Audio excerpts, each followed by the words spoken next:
don't drink that. What? Why? It has ovasitol in it. Oh my God, what's gonna happen to me? Nothing. It's a supplement for women with PCOS. I mix it with water and it doesn't taste like anything. Ovasitol is a special blend of inositols and it helps heal my cravings, regulate my period, and improve my mood. So don't accidentally drink it. Oh my God, I'm getting a period. No, it just helps with blood sugar control. For many women with PCOS like me, insulin resistance is one of the root issues underneath all these awful symptoms. Here's how it works, babe. When we eat, it's broken down into sugar, and the lovely insulin hormone takes that and gives it to our cells to get burned up. But when our cells are resistant, insulin is left floating around in the bloodstream, making us think we're still hungry, leading to awful cravings. Not just that, insulin triggers high testosterone, which affects my period and my mood. So I'm not getting my period. No, babe, you're not, but I am. This episode is brought to you by Pure Spectrum CBD. Sirak and I have been taking CBD and we are loving it. I'm holding the tincture right now. Tallene, can you open your mouth, please? Now? Yeah, I'm gonna give you a dosage. Now keep it there for 60 seconds.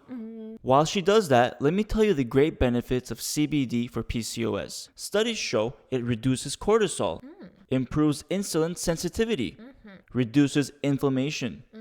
You can go to purespectrumcbd.com now to order and use the code TheCysterhood, one word, at checkout for 20% off. Now, Tallene, hold it for 30 seconds longer while the sisters enjoy the show. Welcome to A Cyster and Her Mister, a podcast where we show you the real behind the scenes of how we balance the PCOS lifestyle in our marriage, gluten and dairy free. I'm Tallene, your fellow sister and registered dietitian. And I'm Cyster, husband, engineer, and PCOS personal trainer. We're gonna make PCOS a little less overwhelming and a lot more fun.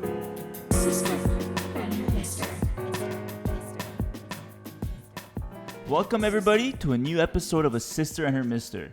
We are so excited to bring you this episode because we are interviewing a sister. Yes, a fellow sister just like you who was recently diagnosed with PCOS about 6 months ago, and she highlights her journey going to the doctor's office, being prescribed birth control, and many other things, and how she found us and was able to manage her PCOS. And lose 25 pounds. In the process, yeah. Right. Yeah, her name is Rebecca, and she is a fellow sister in the Cysterhood that we have.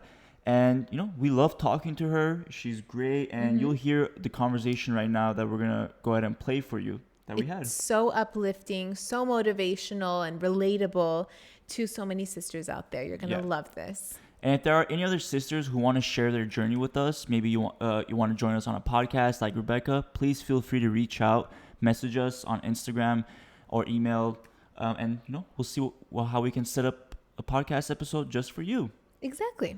And before we go on to the interview, we have a very special bit of news. Some of you may already know, but we have a PCOS hotline. Hotline bling. That's right. Just like Drake. We have a hotline for you to go ahead and call us. The phone number is 1-833-ASK-PCOS. That's 1-833-ASK-PCOS. And feel free to leave your questions, leave a success story, maybe how we've helped you, and anything you want. And we want to basically play that on the podcast, on the Instagram, your questions or your success stories to motivate others and to inspire other sisters to, you know, follow in your steps. Exactly. So give us a call, 1-833-ASK-PCOS. That's right. I mean, we should maybe tell them what the number is the actual too. number is? Okay, hold on. Let me see. I have to Hold on. dial it so I know. We did an Instagram story today, and Sirak was like dancing to Hotline Bling in the background. It was pretty funny. That is true. Okay, the phone number is 1-833-275-7267. So that spells 1-833-ASK-PCOS. So call us and we'll listen to your voicemail. And now, our interview with our fellow sister, Rebecca. Hi, Rebecca. Thank you so much for joining us. We're so happy to have you on the podcast. So before we get started and get into all the details about your PCOS-friendly lifestyle, I think the listeners would love to hear about what it was like for you to first get diagnosed and how you got through that to finally reach us and start transforming your life. Sure. Well, first of all, thank you both so much for having me today. It's a pleasure to just be chatting with you guys. So I really appreciate the opportunity and everything that you guys have done for me throughout my PCOS journey so far. So I'd like to start there. But I was recently diagnosed with PCOS at the end of January of this year. Oh, that's only And 6 months it came ago. as quite the surprise. I really wasn't expecting it at all. I just went into my normal gyno for my annual appointment, and she suggested that we do blood work because it had been a while since I'd been into the doctor, and so we figured why not just do a really thorough check-in. So that's what we did. And when my blood work came back, a couple of my levels were high. So my triglycerides were a little bit high. My insulin was also slightly high. And then my testosterone as well was looking a little abnormal. So they suggested that I just follow up with my primary care provider to talk about the triglycerides and just kind of get a plan moving to lose some weight and get healthier. So that's exactly what I did. I scheduled a follow-up with my primary care provider, and I'm glad I did. When I met with her, she went into a lot more depth with my blood work. And she really just read through it all and explained everything to me really thoroughly, which helped so much. And she wasn't too worried about my triglycerides. My cholesterol looked normal. My insulin as well, you know, my A1C ones look good. So she really felt just starting a healthier lifestyle and losing some weight would fix these things. As she went through my blood work more, she noticed, you know, your hormone levels do look a little bit off. She said, I'm going to butcher this maybe, but I think the FSH and the LH levels were off as far as the ratio that they should be. Mm-hmm. And so she's the one who decided, let's look a little closer into this. You could have what's called PCOS. I'm not sure yet. I'd like to do an ultrasound just to rule that out. So that's what I did. Went for an ultrasound. And honestly, I did research online and I was like, I don't think I have PCOS. You know, I don't have acne. I don't have excessive hair growth. There are so many symptoms that I didn't have.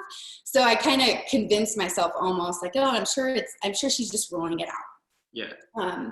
So then I got the call a couple days later, and she said, based on your ultrasound, you do have multiple cysts on your ovaries.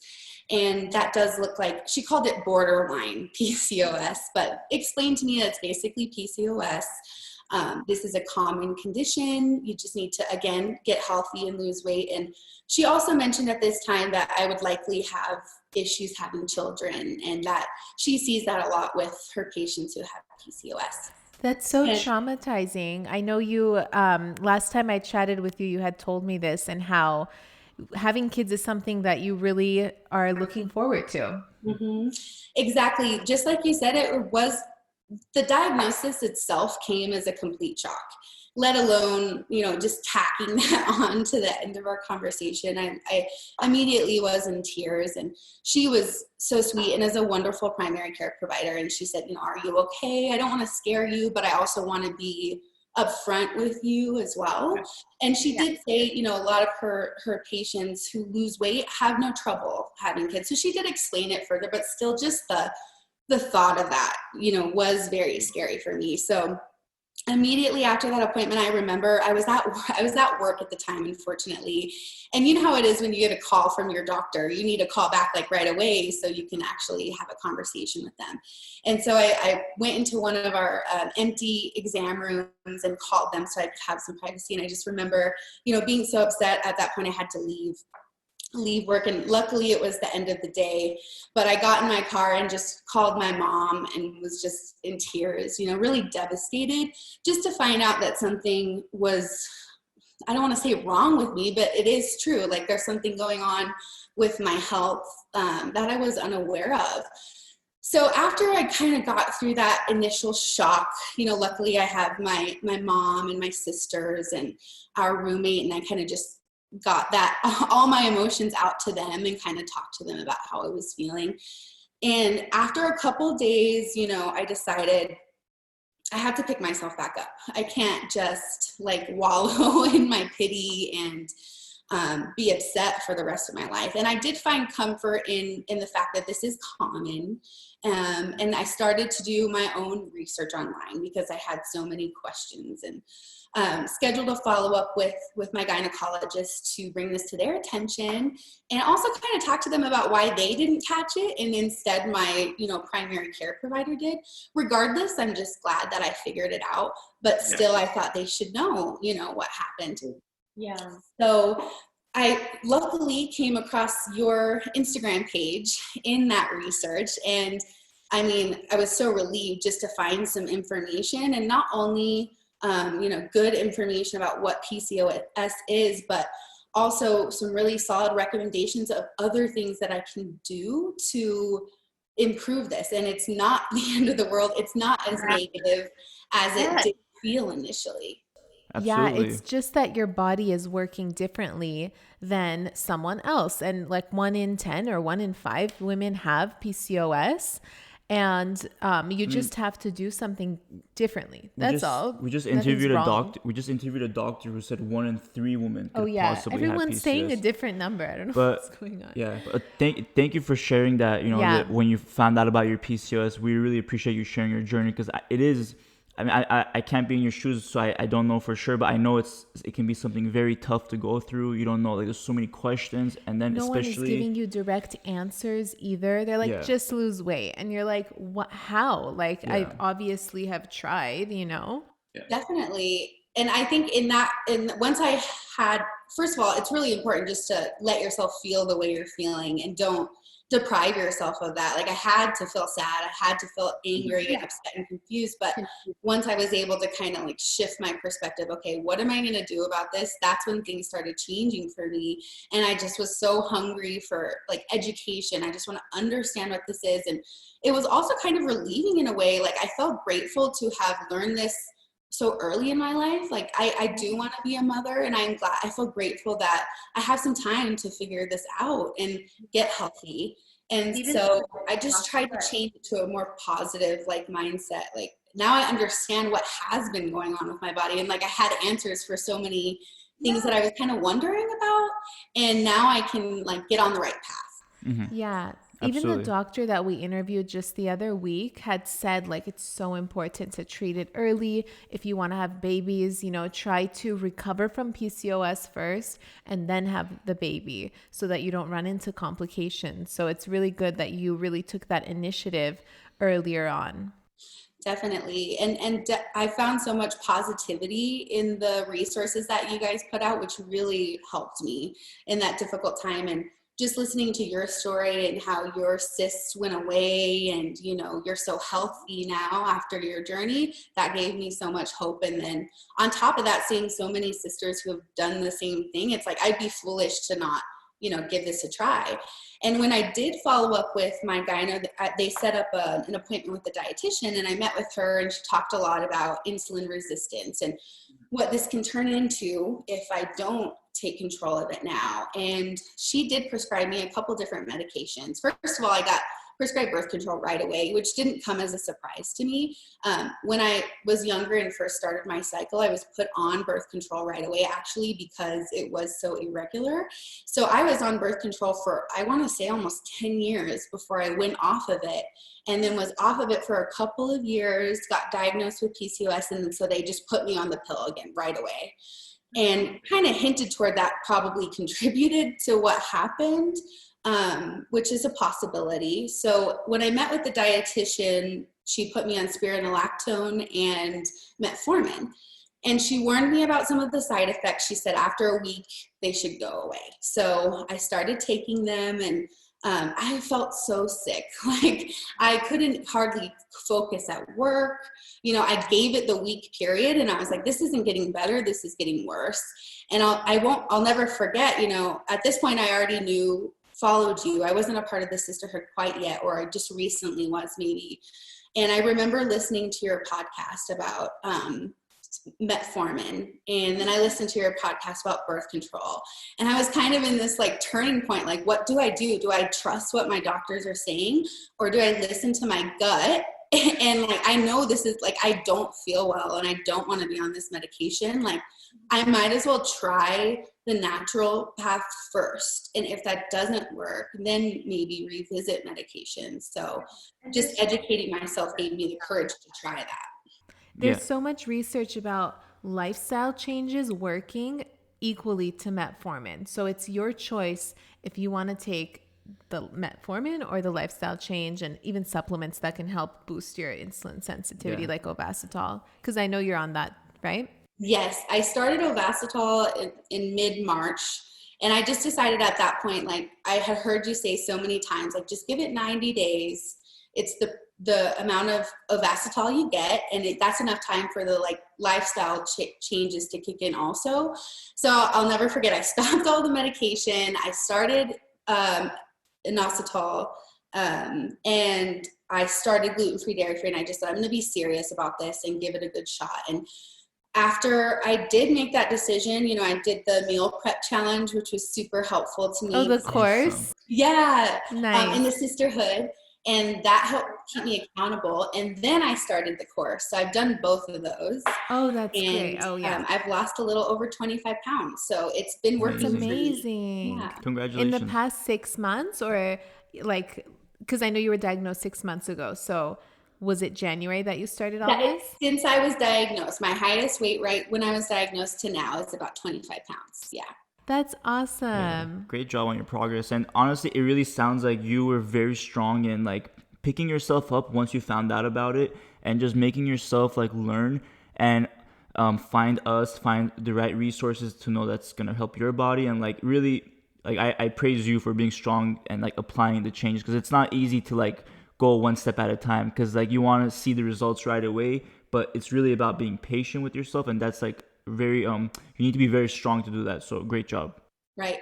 And not only did I need to pick myself up then, but you know, I have to pick myself up a lot of times. Like it's not easy, it's not perfect. You know, my journey has been a little up and down, and there's been times where I've struggled more, you know, especially recently with the high stressful situations that are just going on in the world, and how that affects me and my job, and lots of different things. So I have to remind myself to be realistic and patient with myself. And if I do like mess up or slip up, whatever the case might be, just pick myself back up again the next day and keep going. And if you do that, then the accumulation of all the good things and the right choices that you've been making really do pay off. And that's another thing. I feel like my success is not just attributed to like gluten-free, dairy-free. Yes, that's a big piece of it, but I've also made so many changes. You know, and I started Ovasitol, I started a better sleep schedule, I started taking CBD. I'm on so many supplements that I'm really excited about.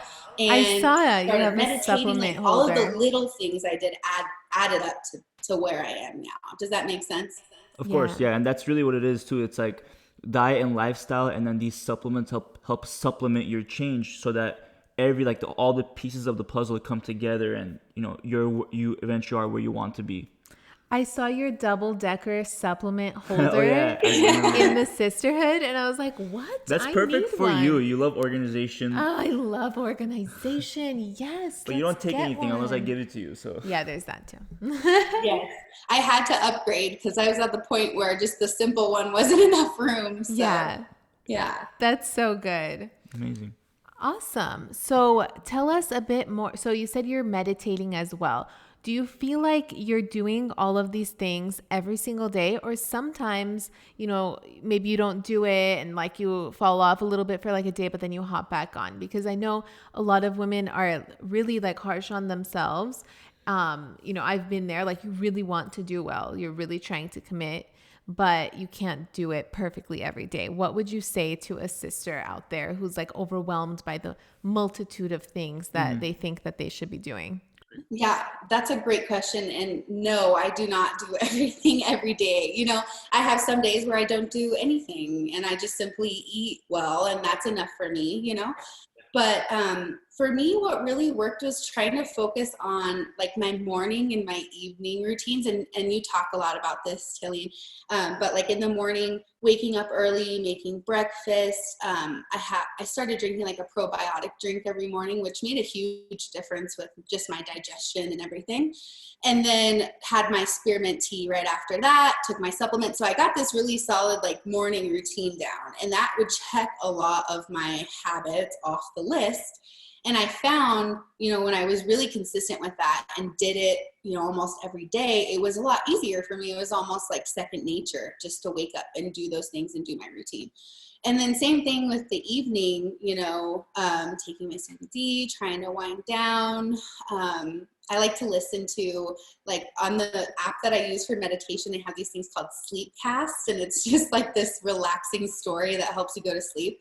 So that helped a lot. Just having those routines helped me really stay consistent with a lot of the habits I wanted to implement. But not every day is perfect. Some days I wake up late and I have to get started with work right away, and I'm not eating breakfast until 10. And that's not ideal, but that happens. Yeah. Or sometimes I stay up late and I don't go to bed on time, and I try to just have those habits built into my life so it's almost like second nature, so that the majority of the time I'm doing them. And when I'm not, it's like a one-off. Or sometimes, like, there's been a couple times where I had just like an off week where I just didn't really, I had other things going on and I couldn't focus as much on everything else I'm trying to work on in my personal life, including my health. And sometimes work has to take a little bit more focus, and that's okay. The next week I got refocused and did some things on the weekend to kind of like re-motivate me and get me in a more positive mindset, grocery shopped and meal prepped. And then the next week was much better. So anytime that I have, like, I hate calling it like a slip up, but anytime that I slip up or maybe could have done something better, I tried my hardest to look at that as like a learning lesson. Like, for example, last week I cracked and had some pizza, which is gluten and dairy, and it was delicious, but it was not worth it. Like, the way I felt after was just so much like reassurance for me. Like, you feel so much better eating gluten and dairy free. And yes, that pizza was delicious, but it's more worth it to feel What happened afterward?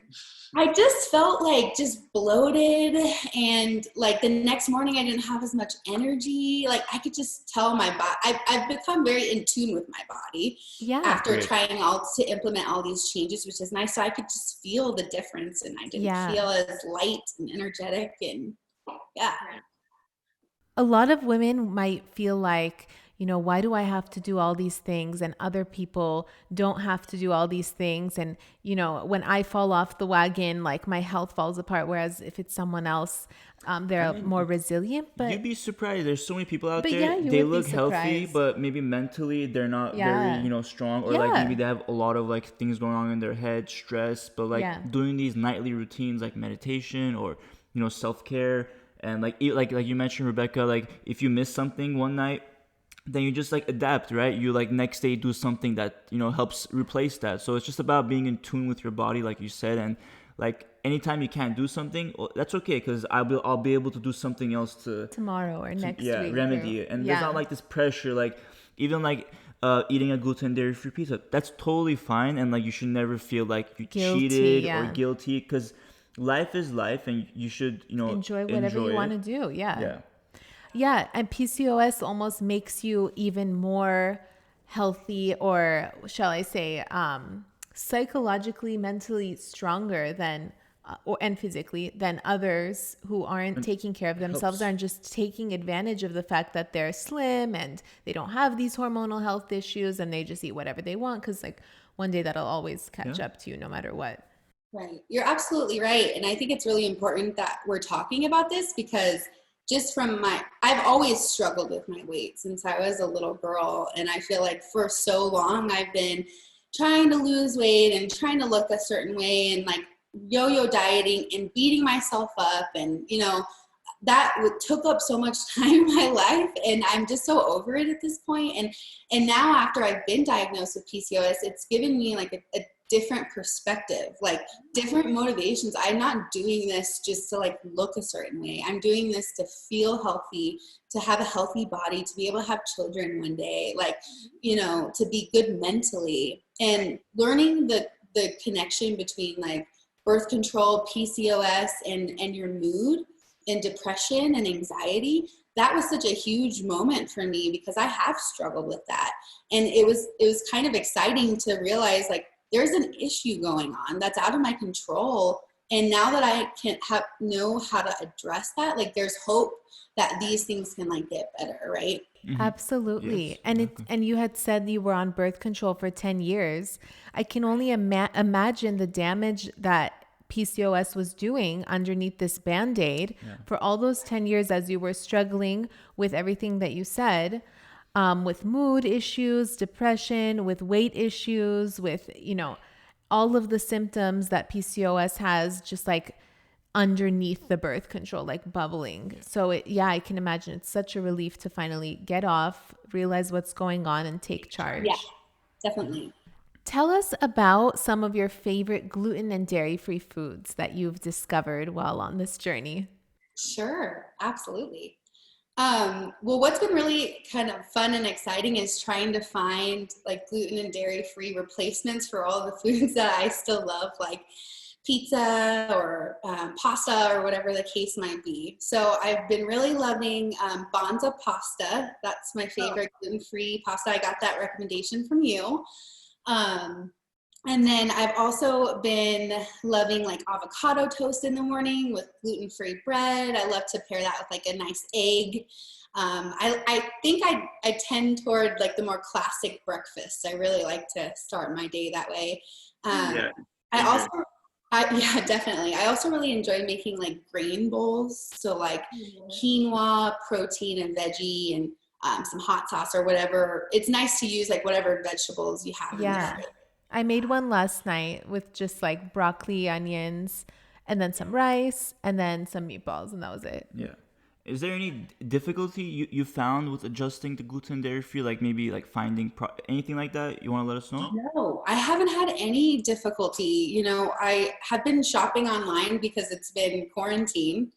And I don't know if you guys know, but Amazon has an option to deliver whole food groceries. So that's just been my go-to. And when you go to places like Trader Joe's or Sprouts, Whole Foods, they have so many more options when it comes to like dairy-free and gluten-free. But they also have a lot of options at just your normal grocery store as well. So I think it's all about going into your shopping with a plan. Like, this is what I'm craving this week. This is what I want to make this week. What do I need to buy it? And so that's been key for me, like just honoring my cravings. Like this week, I really want like Alfredo pasta. So I'll look up a dairy-free Alfredo recipe made with like cashews on Pinterest and then use my gluten-free pasta, and it hits that craving for me. And it's also just like a fun, exciting recipe to make. I saw someone post that on the Cysterhood. Was it you?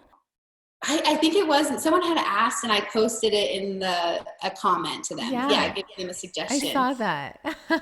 Very cool. Is there a favorite dairy-free cheese that you like? Sorry, do you like a certain dairy-free cheese? Because when I went dairy-free, I didn't substitute it with the fake dairy cheese because I was like, okay, like I don't know if I'm gonna like that. I didn't even try them at first. So and I just cut out the cheese? Yeah, I just cut out cheese. I had avocado and hummus and other healthy fats instead. But then recently, as I'm like designing the new Cysterhood upgrade recipes, I've been looking into like dairy-free cheeses that I can incorporate, and they're actually good. Look, I melted a slice of cheddar, fake cheddar, on my burger, and it was like the same thing. Mm-hmm. I'm still on the hunt for like a really good dairy-free cheese. That's probably the biggest thing that's not like it's so different, and probably one of the things that I selfishly miss the most is just cheese. But I do like Daiya. I've tried a couple different kinds of their cheeses. I've tried the pepper jack and the cheddar, and those are good. But I got Whole Foods dairy-free cheese, and I'm going to try that today. That one is my favorite. That's the one you thought was on the real pizza, cheese. Yeah, we had it on because it's so rich. It's a lot more richer than the regular cheese because they probably put like, they're more into it just because they want to make the person like it. It was just really good. Yeah. I'm really happy to hear that because my friend and I tonight are actually going to make some pizzas. So I hope that I got the mozzarella from Whole Foods. So fingers crossed. Nice. It is kind of a little better, but I also find that even though it's not of course it's not exactly like regular cheese, it's not regular cheese, but it still gives you the feeling of, you know, having a little cheese or whatever. Yeah. I also really love nutritional yeast, like putting that on top of my pasta as like Parmesan cheese or. Yeah. Yeah. I really Tastes like that. just like cheese, that Yeah. yeast, and it's just like a natural food. It's not even fake. I almost like that better than the dairy-free cheese alternatives. Yeah, Yeah. totally. Yeah. Did you have trouble? I don't know if you were drinking coffee, but did you cut out coffee or did you have issues with that? Yeah, that was a hard one for me. And I know. I remember learning everything and being like, maybe I'll be okay drinking coffee. Like maybe I can do it, you know? I've And then done that finally I too. was like, you know, I don't need coffee. I was just in the habit of drinking it every day and I enjoyed that like ritual. So I got over it and I'm totally fine without it. But I've replaced that with tea, which has made a difference.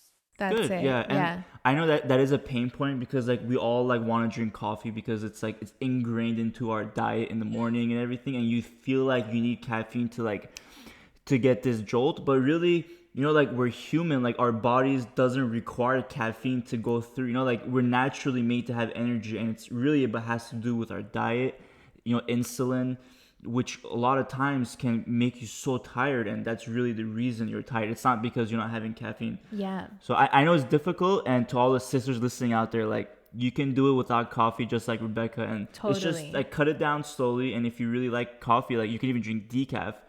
It's like a Yeah. like a vicious cycle when you have caffeine. Like if you're stressed, you're pumping your stress hormones, and then, you know, those eventually go down and your body is exhausted from pumping all that stress hormone Yeah. consistently day after day because you're stressed. And now you're fatigued, and then you drink coffee and that pumps more stress hormones, and then you're fatigued again, and Yeah. it's like it's not going to do anything permanently to heal why you're fatigued in the first place. Yeah, and that's exactly what it comes down to. Like, if there's anyone out there that's struggling giving up coffee, just try it. Like, what do you have to lose? And for me, once I made the decision to make that change, I realized that it's not really that big of a deal. It's just like you have this kind of like connection to it, and probably an addiction to it as well. Yeah. So just breaking that and giving it a Make shot. new rituals. Yeah. Look how many other cool rituals you made for yourself, you know, breaking away from the Yeah. mainstream caffeine that Sirak is literally drinking right now. And for me, it was just worth it. Like it's the same thing with alcohol. Like I had to cut down on drinking so much, and that was a sacrifice I had to make. I had to look and decide, like, do I want to drink coffee, or do I want to try to figure out like how to get my body healthy? Like, what's my priority here? And same thing with alcohol. Like, I do have alcohol every once in a while. Of course, I always will, but I have cut it down so much, and I felt so much better. And it's just, you get in the habit of going out every weekend and just hanging out with your friends, and before you realize it, you have these bad habits that you've accidentally started. Yeah. Absolutely. Yeah. And do you find it difficult to tell your friends? Oh yeah, I want to ask about that. Like, how was Yeah. it with your friends when you explained to them about PCOS and your diet changes, like gluten, dairy free? Like, how was that discussion? Or you don't have to talk about your dating life, but if you do, like, what's that like? Yeah. Well, right now I'm single, so dating life is not even in the Okay. picture. COVID, no you- one's dating. We'll find you a mister. Don't worry. We got misters lined up for all the sisters out there. Oh my goodness. You can start a dating app or something. Just Sister kidding. dating app. Oh my God. But telling my friends and family has been really great. I think it's been really nice to kind of open up to them and kind of connect with them on that level. And I luckily have really amazing friends. I just have a few. I like to keep them, you know, close, and a few in between. But the ones that I do trust with things like this have been so supportive and just care about me. And they, you know, say that they're happy for me to be figuring things out and being on a more positive path. I think those people who are closest to me have seen my struggles, have seen, you know, what I've gone through with my emotions or my weight or whatever it might be. There's so many different things, but I think for them that I'm very blessed that they're just supportive and they care. And my friend, like I said, later today, her name is Heather, and she's really supportive and really healthy. She's very educated about these things, and she herself is dairy free. And so like we try to do fun things where it's like we can stay on our goals. Like tonight she's going to come over and we're going to have some wine that's low in sugar that she found, and also make gluten-free and dairy-free pizza together. And so it's just fun, like to incorporate things. And then, you know, my other best friend, Colleen, is just interested to understand what is gluten, what does that mean? And so I feel very blessed with my support system, and my family has been amazing. I bet they're looking at you and they're like, look at how much better she's doing, and they just want to keep pushing you. Yeah, exactly. It sounds. No, sorry, go ahead. No, I was just going to say, and it's the same for my family. Like my mom has been so supportive, and you know, she's the person I call when it's like distress mode. Like, who do you call? It's my mom. So I'm lucky to have the family and friends that I do. And I think that that's such an important thing, is to have a support system like that and have people that you can talk to. Like, I'm struggling so much today, or I'm devastated because I just found this out, and be able to talk through those things and process your emotions is really key. Yeah, I mean, it sounds like you have an amazing support system, which is really good. It's very important to like have friends and family that like are going to be by your side. But I bet it's also because you explained it in a very good way. You know, like a lot of times it depends on how a person relays a message to family and friends. And you want to be strong and kind of like stand up for yourself as you're explaining it, and not like letting them, you know, like you want to like make them understand what it is. So it sounds like you did that too. So that's really good. And I recently just had like my first experience. I went to like a girls' night with my sister and our roommate, and they were making tacos, and I forget how it came up, but I said, you know, I'm gluten and dairy free, and they were just like, oh, is it because you have a health condition? And that was really strange for me. Like, and so that was my first experience, but I felt really happy with the way I handled it. Like I just explained, you know, I was comfortable telling them, of course. So I just said I was recently diagnosed with PCOS, and going gluten-free and dairy-free can really help with a lot of the symptoms. So it's just something I'm trying, and they were really cool about it and interested in it. And it was a good point of our conversation over dinner. So that's great. You gave it like a positive twist. You said it confidently, you know, it's working for you. And then everyone comes on board and they're like, all right, cool. She's good. I'm good. No judgment. Right. And one of the girls even said, my dad's gluten-free. And so it works really well for him too. So a lot of people like hear about gluten-free and dairy-free and know that it's usually associated with some type of health condition. So when you mention it, you know, it can come up. So I think what works for me is just being prepared. Like, what might I say if it comes up, and how will I explain it? Yeah, anticipate their questions and like know how to answer them without thinking about it in that moment. Didn't we do a podcast episode about that? Yeah, explaining. I had an elevator pitch. Yeah, your elevator speech. Yeah. I love that. Yes, I listened to that podcast, and I loved the way you explained that. We learned about elevator speeches in business school, because if you're in an elevator with someone like, let's say, the CEO, and you need to pitch yourself for like a promotion or whatever it might be, you have like 20 seconds in the elevator. So what are you going to say? So that clicked for me. Yeah. Right. When someone asks you who you are or why you have to eat gluten and dairy free, like, what's your 20-second nice way of like packaging the message? You know? Yeah. Very good. Awesome. All right.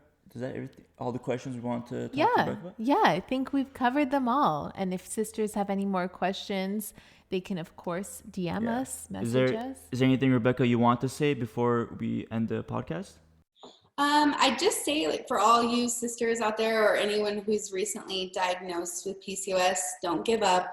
You know, there's things that you can do and things you can implement, and it takes some time, and it's a lifelong journey, but it really does work if you're patient and consistent, and just don't give up, and try to stay positive. I know it gets hard sometimes, but it really makes a world of a difference if you can just try to think positively and focus on what you can do, and try to implement some healthy habits. So before you know it, it's second nature for you to be doing these things.